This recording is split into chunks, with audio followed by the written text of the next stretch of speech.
Kurumjari, Coffee with Times of Manipur Ming Tabiri Singbo Ahan Muta Taram Oxeri, Masia Kuna Unajur Gas as he taken as Nate, Handaka Manipur Sarkana, Yam Achawatang Loduna, Adumba, Manipur Gitamenu Districta, Lady Bab Komla Tariba Farmer Singbo, Yokanabu Hanavada, Aduma Achoba Ivenama, Uhenda with the Pangtokiba, Miss Orange Skin 2018 Takrabi, Adumba Chenapiam and Naha Odibi, Shelina Saikhom, Shelina Saikhom Muhammad Taram Oxeri. Kurumjari ma'am. Shelina Khoi Times of Manipur Haiba Manipur Ahanba satellite channel chi Hokiba October ki tang anida Manipur Chief Minister N Birena launch to witana ngasi Pacific Lebak ni form do as well as akhoi Tata Sky da channel number 1973 da Malem Pumbada adu India Pumbada haji khoi yengma fangalibani adumba lamjingba group na lokhalaiba khongthang asida Manipuri amoina aduga Miss Orange Queen 2018 amoina kari mot le habi Agi motadi akhoi Manipur ki sumaina satellite channel ama Inau nong na ahanba oina sumaina lakpa ngamjaribase akhoi Manipur gi yam chawthoksaningai oina khanjai matung tabadasu hena mai pakpa oibiyona aina haijari yam nungajai thank you very much Shelina handak ki 2018 si loigadore December masi tang 13 panchangele handak ki yam daw ya ba haiba tare mai pakpa Shelina gi ni maruina Shelina handak ki chahi sida Manfet Miss Manfet 2018 tare adu matung da akhoi Miss tungan ba atau mayam su tare kari no tare se Shelina tare se ahan bada aise Miss Fresher Manipur University ki sida tare adui matung da Miss Ogri gi sida namu second runner up tarakpa mathang dana Miss Manfit Queen gi Manfit Queen ja tare aduga handa ikoi driba Miss Orange Queen je sida mu title phangjarakpane maruina hariba Shelina sigi lam sida kamai tongna changakhebano haibadi atopa tongan tongba event sing uru natraga Miss World natraga Miss Universe atuma mayam sing si television gumba da yengba natraga YouTube ta ne social media da yengba kamai tongdana sigi field se changgena khangiu aise angang oirikandagi su hauna dum sigi line sida dum changjaning eba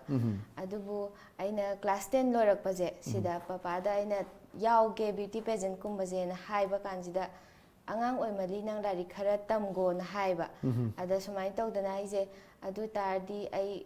larik se phajana khara tamge aduga larik taju phajana mai pa adi papa na ju yarakani family na ju yarakani na khallaga aise larik sida hekta aise kanna hotna jareba hotna raba matungjida graduation loiraga aise Manipur sida la akanda ai sigumbaje try tawrokpaneba first oina aina Miss Manipur 2017 jeda try tawbane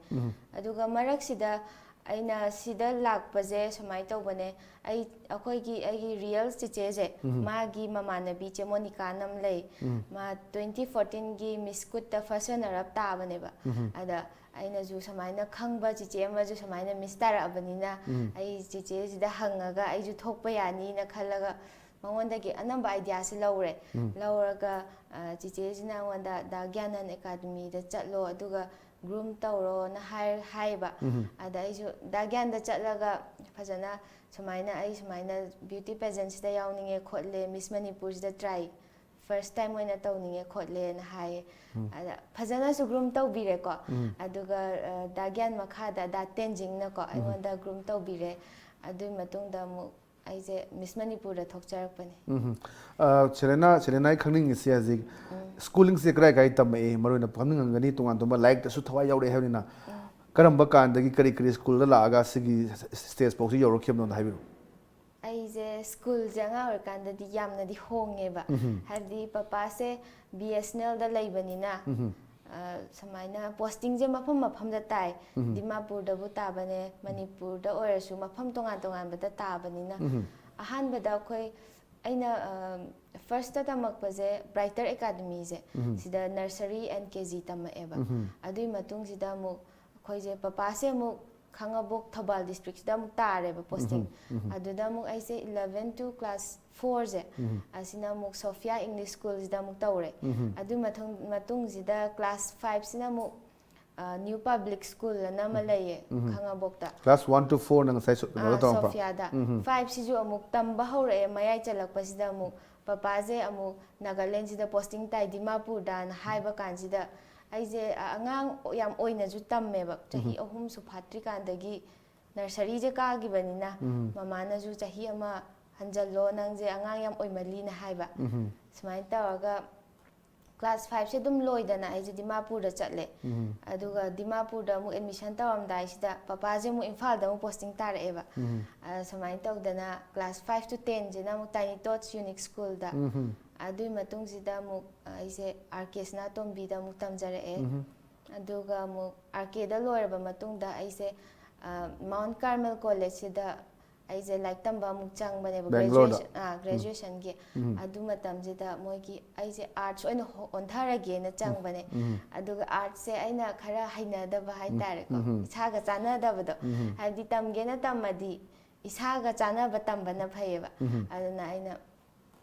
sai taraga sidi chana dre si subject se na taraga chahi ama phade adum January February saisida chiche sina mu Pune da lay posting taba masu army oiba ada chiche gi manak sida muk lairaga chahi ama drop taw thoaga Ferguson College Pune sida mu BSc botany laurga muk tamjarak pan master sina hoi adugi matung da MU da laktine ne matung da hoi adui matung sida muk MU da muk try tawraga muk tamjarak ahan 2017 da Miss Manipur try tawre top 10 gi manung da di chalakre adubu handak pangthokkiba Orange Queen sidadi akhoi ayam thajadana kamai to feel da burma si soina tarakne khamra tarakhiba mikup da Shelina kai phaugi aseng bai oina diko aina Orange Queen je Miss Manipur gi preparation oina chachabane ba habdi aina main fit queen ta gi baje April da oimnina gap syam laina laigre ba stage ta aina thokpa je isa je confident khara mangamani aduna ai try tawraga aduga Miss Manipur sida thokpa ground phangakpa ngamnaba na tawraga chatpane aduga ai adum Miss Tani da khandrasu first runner second runner gumba di khalleba Miss Tani na di khande adubu soidana ta nangi soibanate nangna tawzaba nang activities mayama ada yam kanna khogi yamna thaganingai oresina hariba event sida khogi Miss Catwalk su tai ko maruina sigi lambi sida ngasai Ganan Academy se sidagi dum nang room tawrabra atopa dasu dum makhata na madugi train to leibra kamai to aigi oina di dagyanan na phajana groom tawbire dagyanan amasung datenjingna aduga mu Miss Manipur thoamdai gi si khatang ne ba ina groom tawjagi base aduga mu Miss Manipur gi Daheli da mu khoi selected mayam je Daheli na phajana mu groom tawbi ba 10 days mu aduda mu phanama mamuk tawbire Daheli na adumai tawraga dagyanan amasung Daheli moi mam tawraga ai tawbiki adui matung tabadi isana dum hotna jabat adumai tawe aduga sumaina beauty pageant ta yawning bataraga diko grooming haije isana tawjarasu yai haurakpagi basic steps se moina tawbiraga habdi isagi oina question hangakadoine isana pambaji kaino aingonda oina loina mak laktoine ba mi mana an question sembiraga habdi magi answer do aina khumuba yade ba stage ta aduna yari ba makai akhogi brain je train tawraga kamai tawraga ai je kamai tawraga na khwai harauje kamai tawge na adum khallaga laiye ba ise anamba hangwa matamda amai dum practice tawjaraga amai dum tawrakhiman maruina Shelina stage da kawa matam da khoi any model gi oiro amagi oiro khoi gi smiling face yam darkar oibra khoi to matam da any khoi tholok da model su hairo natraga any pageant tholok matam da misi smiling face ta tholok tabo adum yaw su nate swai sida Shelina kai mole beauty pageant oiba taragadi akhoi je queen namane na khallaga mayam jida akhoi je phajare habadi yam pleasing oihanbado adamai tawraga mi akhoigi smiles na judge kumba mayam laibase carry tawba adugumba je beauty pageant tadi yamna important oye no aga thokpa yamna harauna adamai tawraga thokpa je aduga khoigi fashion show kumbadana mu khoise attitude amga loinana adum nokpa su yabudi yai ko adu mi gi attitude se utpa kanda khitang post tawraga utpana di hena phajai na khale amain tawraga ai di dum nok thoki beauty pageant ta Shelina gi height kya no 5 kya ai je 5'5" 5'5" ne ko ado modeling gi career se sidai da changning bagi apamba ado hobudi le sai haibi dina ko adum pamba duga hek uru mi ku sai haibi tare ko si uru di experience oi gi base kamaina oi gi modeling se aina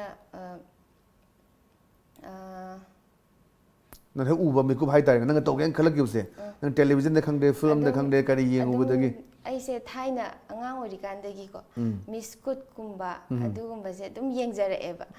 moi se amtang ka crown samaina huppa phangjara di kaina khanba aduga akhoi iche singna kandaga leiba miss manipur thoega haibase wari gi am sana ningbado miss manipur thourabani kaina ga tawraga adu matamdagi dum thokninge amai ta adu sagi Shelina gi dream comes true ni haju leisi ko beauty ga aduga education ga ani si mari lene ne khali maroina any hajiti event me ma pageant me pakhu matam da koi education si yauk da ba yarak ta ba me am sulai sak phajaba ngak ta na su yarak ta ba magi ton ton be area criteria khaido kanda magi mark pi begi film lai bani so is the education se kyam chini important oi ne khali Shelina ai gi mot ta di education je yam important oi khoina thabak ama khoina modeling line da bu chatning asu beauty pageant ta khongda ning asu education ji di yari ba makhai abdi best level da adum tham khoina ma haidino hona ba daga oi fadana madu gi mangal knowledge du khan ma daga oi ba larik yaudra di kaim ta yade any event da dum any general knowledge ro current affairs ro me am sing khang da ba daga am da khang ma daga oi putune ba masak tar makhata la chen sin Shelina khoi gi Manipura tuan ba pageant event me am pangthu e ko Miss Manipur si hoji fawda pangthu ga lai tuan ba organization pangthu e Miss Orange Queen pangthu e Miss Barak pangthu e adagi Miss kano me am tuan ba Miss Good pangthu e mayam pangthu e bu ko masi pangthok pasigi kana base kari ni na khali sagi motta isagi opinion kai le sa em tham sigi matang da haiba taragadi Miss Barak pu oiro ko akhoi gi Orange Festival gi Orange Queen promotion tawri neba akhoi gi ai Orange Queen da lakcharage Orange Queen na tawri base akhoi Tamenglong district sida yamna juicy oiba nutritious oiba orange ama leiri je mayam da khanghan bada mateng pange aduga samaina promote tawre orange grower mayam du encouragement pibiba aduga Barak ta harga su khoi gi Barak river je asigi matang da adum promote tawbagum baneba aduna good festival jawang kut oiro moi gi festival moi adum mari my culture my tradition da adugumba tane adu odong aduga laibu hang sinina akhoi chahi ama sida Miss Manipur tare Orange Queen tare adu mathang ge chahi sida khangbi wa wat ba haiba tare ko mathang nang chahi amadi haji Miss Orange Queen ni lairani mayam na dagi adu matong tarak padadi khangbi da ba adum khoi gi haitare ko sumaina leibasida karigumba khara tawragadi phagani kaina khanba Shelina gi mot kaina sigi matang sida hairagana hoi akhoi je thoure tarure chahi ama sida na khangbiraga lak atai matam da khangbide sigi kai maram gi no haiba kan sida khoina chahi ama gi manung sida kaimta tawdaba haiba taragadi ko khoina event kumba khara paikhat pa taragadi aina samna harabada aina Orange Queen tarabanina Orange ki promotion gumba gi event kumba da adu mateng pangba aina dum yausanba adugumba government na chance kumba pibi gadabaneba pibira kanda mana Orange Queen taba matamda sumaina tawgibane khotkibane na adum khangna bi hogadabado ado pang tawde na khanjai ana tawbi taragadi adum khangna gani na khale magi ba status ama thambadu ne am daga urisi maram di kana gana taraga chahi amasta more title phangani crown upani adu gadum khangbi dana any department na komla gi ber promote tawu matam da ambassador oibu oiro na ta kano bu tawu oiro adu tawu ne daga urisi na tra am daga di khoi Miss Manipur tare na chahi dum lerni aduga kem tawdana ada hajik laiba wahang di kamai tawge har kanda sumaina pageant me am pangthok pasi khoi Manipur gi oiro Miss Manipur pangthoe sina khoi Miss Northeast kaina pangthoga madugi level du na heng Miss Femina either natraga Miss India gi sumba da changba yabagi simba coordination ma organization sina samnaragadi henda fagni aba khongthang ni laisi maroina ada hajik si Miss Orange Queen je tare kari hone begin khali maroina department side ki kari to hone leibran natagana just Orange Queen tare na khoi dum phamaga natagana interview ho lawraga natagano khara tawraga leidori bra kari te to begin khali isagi ai gi mota di hojik ki oina di department ki ꯃꯥꯏꯀꯩꯗꯒꯤꯗꯤ ꯂꯥꯛꯇ꯭ꯔꯤꯕ ꯑꯗꯨ ꯌꯥꯝꯅꯁꯨ ꯂꯥꯛꯍꯟꯅꯤꯡꯉꯦ ꯑꯩꯅ ꯑꯣꯏꯅ ꯁ꯭ꯇꯦꯞꯁꯦ ꯂꯧꯔꯒ ꯃꯣꯏꯗ letter ꯊꯥꯔꯒ ꯁꯨꯃꯥꯏꯅ ꯈꯔ ꯇꯧꯁꯦ ꯈꯣꯠꯁꯦꯅ ꯑꯩꯅ ꯑꯣꯏꯅ ꯍꯥꯏꯔꯒ ꯑꯗꯨꯃꯥꯏꯅ ꯌꯦꯡꯒꯦꯅꯕꯨꯗꯤ ꯈꯜꯂꯤꯕ ꯍꯥꯏꯕꯗꯤ ꯄ꯭ꯔꯃꯣꯁꯟꯒꯤ ꯇꯥꯔꯦ ꯍꯥꯏꯔꯒ ꯂꯩꯊꯣꯛꯄ ꯅꯠꯇꯕ ꯑꯗꯣ ꯑꯩꯅ ꯌꯥꯝꯅ ꯐꯥꯏꯅꯥꯟꯁꯤꯌꯦꯜꯂꯤ ꯑꯩꯅ ꯌꯥꯝꯅ ꯄꯩꯁꯥ ꯄꯥꯏꯈꯤꯕ ꯑꯣꯏꯗꯤ ꯐꯕꯀꯣ ꯑꯗꯨꯅ ꯇꯧꯗꯤ ꯌꯥꯝ ꯇꯧꯅꯤꯡꯉꯦ ꯑꯩꯅ ꯇꯧꯕ ꯉꯝꯕ ꯍꯥꯏꯇꯥꯔꯒꯗꯤ ꯁꯣꯁꯤꯌꯦꯜ ꯃꯤꯗꯤꯌꯥꯒꯤ ꯈꯨꯠꯊꯥꯡꯗ ꯁꯨꯃꯥꯏꯅ ꯇꯃꯦꯡꯂꯣꯡꯗꯁꯨ ꯁꯨꯃꯥꯏꯅ ꯑꯣꯔꯦꯟꯖ ꯌꯥꯝꯅ ꯄ꯭ꯔꯗ꯭ꯌꯨꯁ ꯇꯧꯔꯤ ꯈꯣꯠꯂꯤ ꯌꯥꯝꯅ ꯅ꯭ꯌꯨꯇ꯭ꯔꯤꯁꯤꯌꯁ ꯑꯣꯏꯕ ꯈꯣꯠꯄ ꯇꯦꯁ ꯇꯧꯕꯤꯌꯣ ꯈꯣꯠꯄꯤꯌꯣꯅ ꯑꯗꯣ ꯑꯩꯅ ꯁꯨꯃꯥꯏꯅ ꯇꯧꯋꯦꯕ ꯆꯦꯡꯗꯥꯏꯅ ꯑꯩꯈꯣꯏ ꯚꯤꯂꯦꯖ ꯑꯝꯗ ꯆꯠꯂꯦꯕ ꯑꯗꯨꯒ ꯆꯦꯡꯗꯥꯏꯁꯤꯗ ꯑꯣꯔꯦꯟꯖꯇꯁꯨ ꯅꯠꯇꯅ ꯎ ꯃꯣꯔꯣꯛꯁꯦ ꯀꯤꯡ ꯆꯤꯂꯤꯁꯦ ꯑꯁꯤꯁꯨ ꯌꯥꯝ ꯄꯨꯊꯣꯛꯑꯦꯕ ꯑꯗꯨꯅ ꯑꯩꯅ ꯑꯣꯔꯦꯟꯖ ꯄ꯭ꯔꯃꯣꯠ ꯇꯧꯕꯒꯤ ꯂꯣꯏꯅꯅ ꯀꯤꯡ ꯆꯤꯂꯤꯁꯤꯁꯨ ꯑꯩꯅ ꯑꯗꯨꯝ ꯄ꯭ꯔꯃꯣꯠ ꯇꯧꯔꯤ ꯌꯥꯝ ꯐꯕ ꯑꯗꯨꯒ ꯍꯧꯖꯤꯛꯁꯤ ꯑꯩꯈꯣꯏꯒꯤ ꯑꯣꯔꯦꯟꯖ ꯀꯨꯏꯟ ꯇꯥꯔ ꯃꯇꯨꯡꯗ ꯇꯣꯉꯥꯟ ꯇꯣꯉꯥꯟꯕ ꯃꯤꯁꯤꯡꯁꯤ ꯑꯩꯈꯣꯏꯒꯤ ꯑꯦꯁꯥꯏꯟꯃꯦꯟ ꯃꯌꯥꯝ ꯑꯃ ꯐꯪꯉꯦ ꯏꯚꯟ ꯐꯤꯜꯝꯒꯤ ꯅꯠꯇ꯭ꯔꯒ ꯑꯦꯜꯕꯝꯒꯤ ꯅꯠꯇ꯭ꯔꯒ ꯍꯧꯖꯤꯛ ꯁꯦꯂꯤꯅꯥꯒꯤ ꯀꯔꯤ ꯀꯔꯤ ꯑꯦꯁꯥꯏꯟꯃꯦꯟ ꯂꯥꯛꯄ ꯂꯩꯔꯦ ꯐꯤꯜꯝ ꯀꯨꯝꯕꯤꯌꯨ ꯀꯥꯏꯅ ꯅꯠꯇ꯭ꯔꯒ ꯃꯣꯗꯦꯜ ꯀꯩꯅꯣꯒꯤ ꯑꯩꯈꯣꯏꯒꯤ ꯑꯦꯜꯕꯝ ꯀꯨꯝꯕꯤꯌꯨ ꯀꯥꯏꯅꯒ ꯍꯥꯏꯕꯗꯤ ꯁꯤꯒꯤ ꯂꯥꯏꯟꯁꯦ ꯄꯥꯝꯕ ꯆꯪꯉꯛꯄꯅꯤꯅ ꯃꯤ ꯍꯧꯖꯤꯛ ꯑꯦꯄ꯭ꯔꯣꯆ ꯇꯧꯔꯕ ꯂꯩꯕ꯭ꯔꯥ ꯀꯃꯥꯏꯅ ꯇꯧꯋꯤ ꯍꯧꯖꯤꯛ ꯐꯥꯎꯒꯤ ꯑꯣꯏꯅꯗꯤ ꯂꯩꯇ꯭ꯔꯤ ꯂꯩꯇ꯭ꯔꯤꯕ ꯑꯗꯣ ꯑꯩꯈꯣꯏ ꯁꯨꯝꯕꯁꯤꯗ ꯂꯥꯏꯟꯁꯤꯗ ꯀꯨꯝꯒꯦꯅ ꯈꯟꯕ꯭ꯔꯥ ꯐꯤꯜꯝꯒꯤ ꯂꯥꯏꯟꯗ ꯆꯪꯅꯤꯡꯕ ꯅꯠꯇ꯭ꯔꯒ ꯑꯦꯜꯕꯝꯒꯤ ꯂꯥꯏꯟꯗ ꯆꯪꯅꯤꯡꯕ ꯂꯩꯕ꯭ꯔꯥ ꯀꯩ ꯂꯩ ꯁꯦꯂꯤꯅꯥ ꯑꯩ ꯆꯪꯕꯨꯗꯤ ꯆꯪꯅꯤꯡꯉꯦ ꯑꯗꯣ ꯈꯔ ꯈꯟꯈꯤꯒꯦꯅ ꯈꯟꯕ ꯈꯔ ꯈꯟꯈꯤꯒꯦꯕ ꯐꯦꯃꯤꯂꯤꯅ ꯌꯥꯕ ꯌꯥꯗꯕ ꯑꯗꯨꯒꯨꯝꯕꯁꯨ ꯂꯩꯕꯅꯤꯅꯀꯣ ꯑꯩ ꯑꯗꯨꯝ ꯈꯔ ꯈꯜꯂꯒ ꯑꯗꯣ ꯍꯟꯗꯛꯀꯤ ꯁꯤꯗ ꯃꯣꯗꯦꯂꯤꯡ ꯂꯥꯏꯟꯁꯤꯗꯗꯤ ꯐꯦꯃꯤꯂꯤꯅ ꯁꯞꯄꯣꯔꯠ ꯇꯧꯕ꯭ꯔꯥ ꯀꯃꯥꯏꯅ ꯇꯧꯋꯤ ꯍꯣꯏ ꯄꯄꯥꯁꯨ ꯑꯥꯔꯃꯤꯗ ꯂꯩꯕ ꯍꯥꯟꯅꯒꯤ ꯂꯩꯔꯝꯕ ꯑꯗꯨꯒ ꯌꯥꯝ ꯏꯁꯇ꯭ꯔꯤꯛ ꯑꯣꯏꯅꯁꯨ ꯇꯥꯏ ꯀꯃꯥꯏꯅ ꯇꯧꯋꯤ ꯄꯄꯥꯁꯦ ꯁꯥꯏꯅꯤꯛꯇ ꯂꯩ ꯁꯥꯏꯅꯤꯛ ꯁ꯭ꯀꯨꯜꯗ ꯁꯣꯔꯤ ꯁꯥꯏꯅꯤꯛꯇ ꯁꯞꯄꯣꯔꯠꯇꯤ ꯌꯥꯝ ꯇꯧꯋꯦ ꯑꯍꯥꯟꯕꯗꯗꯤ ꯇꯧꯗꯕꯩ ꯇꯥꯏꯞꯇ ꯎꯠꯂꯝꯃꯦꯕꯀꯣ ꯑꯗꯣ ꯑꯩꯅ ꯑꯗꯨꯛꯀꯤ ꯃꯇꯤꯛ ꯄꯥꯝꯕꯁꯦ ꯎꯠꯄ ꯑꯗꯨꯒ ꯏꯁꯥ ꯏꯊꯟꯇ ꯍꯣꯠꯅꯕ ꯑꯗꯨꯒ ꯁꯨꯃꯥꯏꯅ ꯀꯩꯅꯣꯝꯃ ꯊꯕꯛ ꯑꯃ ꯇꯧꯔꯦ ꯑꯣꯗꯤꯁꯟꯒꯨꯝꯕ ꯇꯧꯔꯦ ꯒ꯭ꯔꯨꯃꯤꯡꯒꯨꯝꯕ ꯇꯧꯔꯦ ꯍꯥꯏꯔꯁꯨ ꯑꯩꯅ ꯃꯣꯏꯗ ꯍꯥꯏꯗꯕꯤꯗ ꯑꯩ ꯁꯨꯃꯥꯏꯅ ꯒ꯭ꯔꯨꯃꯤꯡ ꯂꯩ ꯍꯥꯏꯔꯒ ꯏꯊꯟꯇꯅ ꯑꯗꯨꯝ ꯀꯣꯏꯆꯦꯟ ꯆꯦꯟꯕ ꯁꯨꯃꯥꯏꯅ ꯑꯩꯅ ꯑꯗꯨꯛꯀꯤ ꯃꯇꯤꯛ ꯄꯥꯝꯕꯁꯤ ꯎꯕꯁꯤꯗ ꯄꯄꯥꯁꯤ ꯑꯍꯥꯟꯕꯗ ꯌꯥꯅꯤꯡꯗ ꯈꯣꯠꯇ ꯇꯧꯔꯝꯃꯁꯨ ꯍꯧꯖꯤꯛꯇꯤ ꯐꯨꯜ ꯁꯞꯄꯣꯔꯠꯅꯦꯕ ꯑꯗꯨꯒ ꯄꯄꯥꯅꯁꯨ ꯑꯗꯨꯝ ꯑꯅꯝꯕꯅ how to be an independent ꯋꯨꯃꯦꯟꯁꯦ ꯑꯗꯨꯝ ꯇꯥꯛꯄꯤꯕ ꯑꯗꯨꯅ ꯇꯃꯦꯡꯂꯣꯡꯗ ꯆꯠꯄꯁꯤꯁꯨ ꯑꯩ ꯀꯩꯅꯣ ꯇꯧꯋꯦ ꯏꯊꯟꯗ ꯗꯤꯖꯥꯏꯅꯔꯕꯨꯗꯤ ꯌꯥꯎꯕ ꯑꯗꯨꯒ ꯐꯦꯃꯤꯂꯤꯗꯗꯤ ꯁꯥꯏꯠꯇꯗꯤ ꯑꯩ ꯏꯊꯟꯗ ꯑꯣꯏꯅ ꯑꯗꯨꯝ ꯆꯠꯂꯦꯕ ꯁꯤꯒꯨꯝꯕ ꯃꯌꯥꯝꯁꯦ ꯇꯝꯕꯤꯔꯒ ꯑꯩ ꯉꯝꯃꯛꯑꯦꯕ ꯂꯥꯏꯐꯁꯦ ꯍꯥꯎ ꯀꯦꯟ ꯑꯥꯏ ꯐꯦꯁ ꯃꯥꯏ ꯂꯥꯏꯐ ꯁꯤ ꯃꯌꯥꯝꯁꯦ ꯑꯩ ꯑꯗꯨꯝ ꯐꯦꯁ ꯇꯧꯕ ꯉꯝꯃꯛꯑꯦ ꯑꯗꯨꯃꯥꯏꯅ ꯇꯧꯗꯅ ꯄꯄꯥꯅ ꯌꯥꯝ ꯍꯦꯜꯞ ꯇꯧꯋꯦ ꯑꯗꯨꯒ ꯉꯁꯤ ꯑꯩꯅ ꯉꯟꯇꯥꯅꯒ ꯍꯧꯒꯠꯄ ꯉꯝꯖꯔꯤꯁꯤꯁꯨ ꯑꯩꯈꯣꯏ ꯕꯥꯒꯤ ꯃꯇꯦꯡꯅꯅꯤ ꯑꯗꯨꯒꯤ ꯌꯥꯝꯅ ꯍꯪꯅꯤꯡꯕ ꯑꯃꯅ ꯍꯧꯖꯤꯛ ꯕ꯭ꯔꯗꯔ ꯏꯆꯤꯟ ꯏꯅꯥꯎ ꯑꯍꯨꯝꯅꯤ ꯕ꯭ꯔꯗꯔ ꯑꯃꯅꯦ ꯁꯤꯁꯇꯔ ꯑꯃꯅꯦ ꯑꯅꯤꯃꯛ ꯑꯩꯈꯣꯏꯒꯤ ꯑꯥꯔꯃꯤꯗ ꯏꯟꯗꯤꯌꯟ ꯑꯥꯔꯃꯤꯗ ꯂꯩꯕꯅꯤ ꯑꯗꯨꯒ ꯊꯩꯗꯣꯛꯑꯀꯥꯟꯗ ꯀꯃꯥꯏꯅꯅꯣ ꯏꯟꯗꯤꯌꯟ ꯑꯥꯔꯃꯤ ꯑꯗꯨꯒꯨꯝꯕ ꯂꯩꯕꯥꯛꯀꯤ ꯑꯣꯏꯕ ꯑꯆꯧꯕ ꯌꯥꯎꯅꯤꯡꯕ ꯑꯗꯨꯗ ꯀꯠꯊꯣꯛꯑꯒ ꯍꯧꯖꯤꯛ ꯊꯕꯛ ꯇꯧꯔꯤ ꯁꯦꯂꯤꯅꯥꯅ ꯊꯩꯗꯣꯔꯛꯏꯁꯤꯅ ꯀꯃꯥꯏꯅ ꯇꯧꯔꯤꯅꯣ ꯍꯣꯏ ꯃꯤ ꯂꯣꯏꯅꯃꯛꯅꯁꯨ ꯍꯥꯏꯌꯦ ꯅꯆꯥꯅꯨꯄꯤ ꯑꯇꯣꯝꯕꯤꯁꯤꯅ ꯀꯃꯥꯏꯅ ꯇꯧꯗꯅ ꯐꯦꯁꯟꯁꯤꯗ ꯂꯩꯔꯤꯅꯣ ꯈꯣꯠꯂꯤꯅꯣ ꯑꯗꯨꯝꯁꯨ ꯍꯪꯉꯦꯕ ꯑꯗꯣ ꯃꯤꯒꯤ ꯑꯄꯥꯝꯕꯅꯦ ꯁꯤꯗꯤ ꯑꯗꯣ ꯃꯣꯏꯅꯁꯨ ꯗꯗꯥ ꯑꯩꯈꯣꯏ ꯆꯤꯆꯦ ꯑꯩꯈꯣꯏꯅꯁꯨꯀꯣ ꯃꯣꯏꯁꯦ ꯑꯥꯔꯃꯤꯗ ꯂꯩꯔꯦꯅ ꯑꯩꯁꯦ ꯅꯪꯁꯨ ꯑꯥꯔꯃꯤꯗ ꯂꯩꯒꯗꯕꯅꯤ ꯁꯨꯃꯥꯏꯅ ꯍꯥꯏꯕ ꯄ꯭ꯔꯦꯁꯔ ꯇꯧꯕ ꯁꯨꯡꯌꯥꯎ ꯌꯥꯎꯗꯦꯕ ꯅꯪ ꯀꯔꯤ ꯄꯥꯝꯃꯤ ꯅꯪꯅ ꯑꯄꯥꯝꯕꯗꯣ ꯑꯗꯨꯝ ꯇꯧ ꯑꯗ ꯑꯩ ꯁꯨꯃꯥꯏꯅ ꯐꯦꯁꯟꯒꯨꯝꯕ ꯃꯣꯗꯦꯂꯤꯡꯒꯨꯝꯕ ꯇꯧꯅꯤꯡꯉꯦꯅ ꯍꯥꯏꯕ ꯀꯥꯟꯗꯀꯣ ꯃꯣꯏꯅ ꯍꯦꯟꯅ ꯑꯩꯉꯣꯟꯗꯒꯤ ꯍꯦꯟꯅ ꯍꯔꯥꯎꯋꯦꯕ ꯃꯣꯏꯅ ꯍꯦꯟꯅ ꯁꯞꯄꯣꯔꯠ ꯇꯧꯕꯤ ꯑꯗꯨꯒꯤꯗꯤ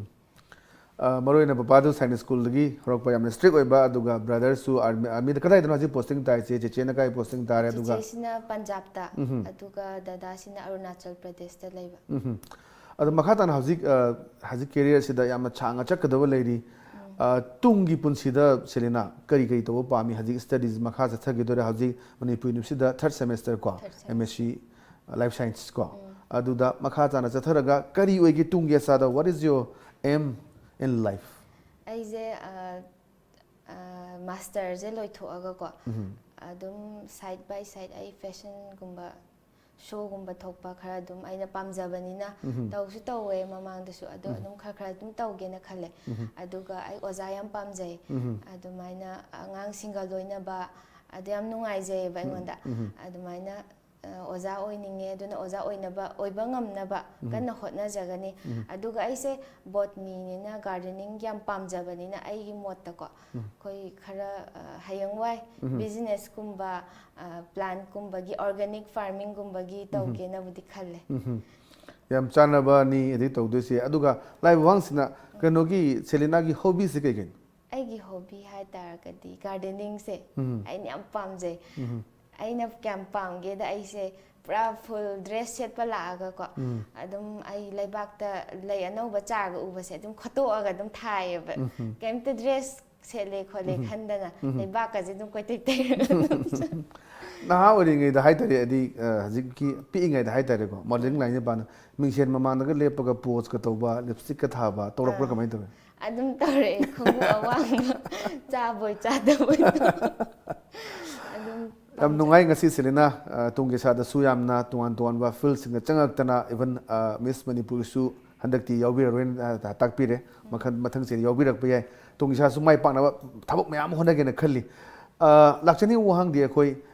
ꯑꯦꯛꯁꯄꯦꯔꯤꯌꯦꯟ ꯃꯌꯥꯝ ꯑꯃ ꯂꯩꯔꯝꯒꯅꯤ ꯉꯁꯤ ꯁꯦꯂꯤꯅꯥꯅ ꯌꯥꯝ ꯋꯥꯅ ꯍꯧꯔꯛꯇꯅ ꯅꯍꯥ ꯑꯣꯏꯔꯤꯉꯩꯗꯒꯤ ꯄꯤꯛꯏꯉꯩꯗꯒꯤ ꯍꯣꯠꯅꯔꯛꯇꯅ ꯉꯁꯤ ꯁꯤꯒꯤ ꯁ꯭ꯇꯦꯖꯇ ꯌꯧꯔꯛꯄ ꯐꯦꯃꯤꯂꯤ ꯁꯄꯣꯔꯠ ꯃꯌꯥꯝ ꯑꯃ ꯇꯧꯔꯒ ꯑꯗꯨꯒ ꯌꯥꯝꯅ ꯑꯗꯨꯝ ꯏꯟꯗꯤꯄꯦꯟꯗꯦꯟ ꯑꯃ ꯑꯣꯏꯅ ꯍꯥꯏꯕꯗꯤ ꯄꯨꯔꯥ ꯏꯟꯗꯤꯄꯦꯟꯗꯦꯟ ꯅꯠꯇꯦ ꯅꯪꯒꯤ ꯂꯥꯏꯐꯇꯨꯗ ꯅꯪꯒꯤ ꯇꯣꯇꯦꯜ ꯏꯁꯇ꯭ꯔꯒꯜ ꯃꯌꯥꯝꯁꯤꯡ ꯑꯁꯤ ꯐꯦꯁ ꯇꯧꯅꯕ ꯄꯄꯥꯅꯁꯨ ꯅꯉꯣꯟꯗ ꯑꯗꯨꯝꯕ ꯑꯦꯗꯚꯥꯏꯁ ꯄꯤꯗꯅ ꯉꯁꯤ ꯁꯤꯒꯤ ꯁ꯭ꯇꯦꯖ ꯌꯧꯔꯛꯑꯦ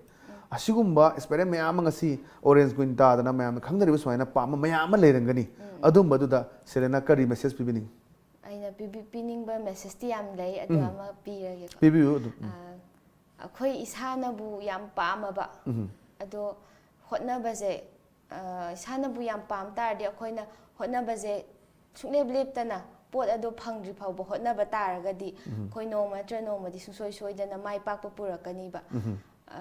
ꯑꯍꯥꯟꯕ ꯇ꯭ꯔꯥꯏ ꯇꯧꯕ ꯃꯇꯝꯗ ꯑꯩꯈꯣꯏ ꯃꯥꯏꯊꯤꯕ ꯌꯥꯏ ꯃꯥꯏꯊꯤꯔꯦ ꯍꯥꯏꯗꯨꯅ ꯇꯣꯛꯇꯕ ꯃꯥꯏꯊꯤꯕꯗꯨꯗꯒꯤ ꯇꯝꯃꯒ ꯑꯗꯨꯗꯒꯤ ꯂꯦꯁꯟ ꯄꯔꯥ ꯃꯌꯥꯝ ꯑꯃ ꯇꯝꯃꯒ ꯑꯗꯨꯗꯒ ꯁꯣꯠꯊꯍꯧꯕ ꯃꯥꯏꯊꯤꯍꯧꯔꯕ ꯃꯌꯥꯝꯗꯣ ꯑꯣꯏꯅ ꯑꯐꯕ ꯂꯣꯝꯗ ꯑꯣꯏꯅ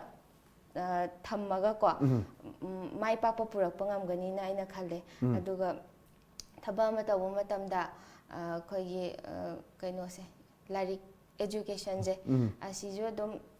ꯁꯣꯏꯍꯟꯗꯕ ꯑꯁꯤ ꯑꯩ ꯃꯦꯁꯦꯖ ꯄꯤꯖꯅꯤꯡꯉꯤ